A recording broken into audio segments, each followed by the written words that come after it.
Germ theory versus terrain theory. Who wins? Which one is right? Right, I feel the need to comment on this because at the end of the day, I get lots of comments telling me that, oh, well, germ theory is complete bunk, it's nonsense, and terrain theory is the thing, is basically where the truth lies. If you're someone who is wondering, what the hell have you been talking about? What are these theories? What are you talking about? Well, allow me to explain in very brief, simple terms. Germ theory is the mainstream belief. It's the mainstream medicinal belief. So alarm bells should be going off because mainstream is typically, as we've seen, at least in the health space, incorrect. Doesn't mean it is incorrect necessarily, but typically. Basically, it's the belief that viruses, bacteria, protozoa, parasites, whatever it may be, they cause disease. Okay, so you contract an illness because you have been exposed to a virus, a bacterium, etc., and that's what gets you sick. Your body becomes inflamed and it tries to fight it off, and then you're fine afterwards, right? Or you're not, if you're someone that's immunocompromised or something or other. Terrain theory is the theory that your propensity for developing a condition after being exposed to one of these things is entirely, exclusively dependent on the terrain in which it is introduced. Okay, how it interacts with the terrain. So, for example, we know that bacteria will change its form according to the terrain in which it's introduced. That influences whether or not it will cause a disease or not. Now, here is my opinion on this as someone that, and I really want to clarify this. This isn't a confession. I've never pretended otherwise. I'm not, I haven't been hiding this.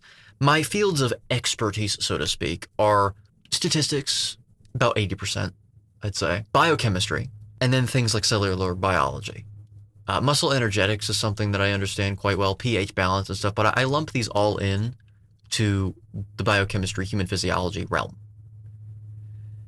My field of expertise is not microbiology. So just if you are someone that is thinking at this point, okay, well, then why would I listen to your opinion? Well, yeah, I don't blame you.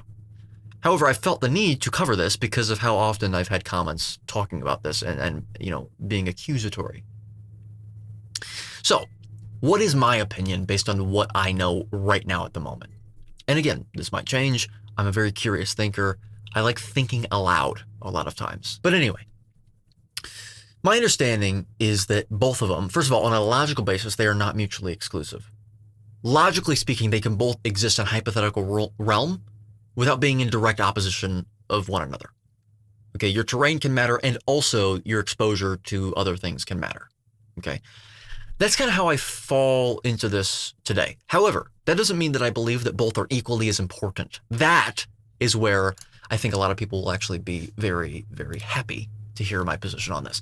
I believe that your terrain is far more important than the general pathogen concern. I do. I really do. We obviously know that terrain theory is true.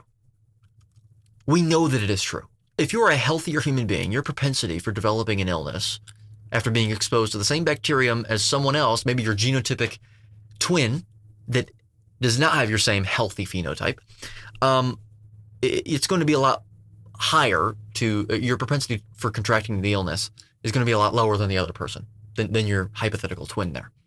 Okay, duh. However, that also depends not only on your terrain, that also depends on the individual effects of the bacterium, the virus, the protozoa, the parasite, whatever it may be. Okay, so I believe that both have a role to play.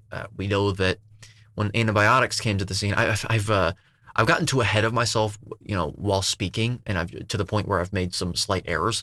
I made it appear as if, during the Black Plague, antibiotics cured it. No, they weren't around during the Black Plague. I was referring to the plague, the bubonic plague. They were shown to kill those viruses, the antibiotics themselves, whenever they were created. So no, the antibiotics can kill bacteria. The question is whether or not, does that have an impact on whether or not someone will be cured of a condition if they take antibiotics, that condition being ostensibly caused by the bacterium. I do believe that there is influence. However, I don't believe that germ theory is the primary influence, the germs themselves. Again, that depends on the germ concerned, of course. I think terrain still, at the end of the day, though, matters more. I think there's more influence and more consideration should be with respect to the terrain and not the curtailing of all germs. Because, I mean, bacteria serve to help us in many cases as well. We know this because there's bacteria in our gut. We know that you'll have a less strong immune system the less pathogens you're exposed to. Pathogen in quotes for the terrain theory viewer out there. And so, yes, I'm strongly tilted towards the terrain theory realm. I am. I'd like to think of myself as a rational thinker. So if you're one of these people that is saying, no, germ theory is bunk, I'm not completely writing you off, but I'm not thoroughly convinced that it is bunk fully. I was recommended a book, I can't remember the name, but I screenshot the comment, and I've saved it. And so whoever you are, thank you for that. I will put that on my list. But it's a field of science that I have not personally studied yet. So I don't usually talk about things that I don't fully understand. However, there's a demand for it. And so I want to clarify things. This is serving as a clarification position or a clarification message as opposed to a convicting message. So I'd like to hear your thoughts on this. Leave your thoughts in the comment section below. If you enjoyed the video, it would help to leave a like and subscribe as well, of course. And yeah, I mean, again, quick little video here. If you want to learn more about how I think about these things, what my dietary positions are based on, and what they even are in the first place, if you're a new viewer here, I would recommend purchasing my book, Contrainidicated, a closer look and revision of mainstream health axioms that have perpetuated illness, disorder, and disease for over a century. Second edition is out now in all formats, paperback, hardcover, ebook, and also self-narrated audiobook, because I'm all about authenticity. And if you are a Google Play Books reader, fortunately for you, it is finally out on Google Play Books. Finally. It took months for them to reinstate my account after deleting it for fraud. Anyway, we're back online now, though. And so, yeah, you know what? I'll keep it short. I'll end it there. I'll catch you next time whenever we're reacting to probably more inane morons online that spread a bunch of nutrition misinformation that is often based on nutrition disinformation. So, till then.